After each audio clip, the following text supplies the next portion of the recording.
कौलगी इथं शॉर्ट सर्किटनं लागलेल्या आगीत सुमारे 40 लाखांचं झालं नुकसान। 44 शेतकऱ्यांच्या शेतातील कित्येक एकर क्षेत्रावरील ऊस जळून खाक। नुकसान भरपाई देण्याची आणि जळीत ऊस कारखान्यांनी प्राधान्यक्रमाने नेण्याची शेतकऱ्यांची मागणी।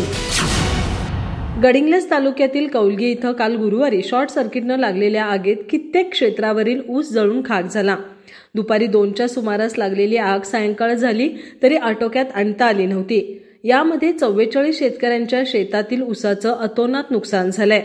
नुकसानीचा आकडा 40 लाखांहून अधिक असण्याची शक्यता आहे। पोलीस पाटील, तलाठी, कोतवाल आदींनी पंचनामा केला। गडिंग्लजचे तालुका कृषी अधिकारी अनिल फोंडे यांनीही घटनास्थळी भेट देऊन पाहणी केली। दरम्यान आजरा कारखान्याचे chairman Vasantrao Dhure, vice chairman Madhukar Desai, संचालक मुकुंदराव देसाई, दीपक देसाई, राजेंद्र मुरकुटे आदींनी भेट देऊन शेतकऱ्यांची विचारपूस केली आणि हा ऊस लवकरात लवकर गाळपास आणण्याची सूचना कारखान्याचे कौलगे सेंटरचे कर्मचारी यांना दिली।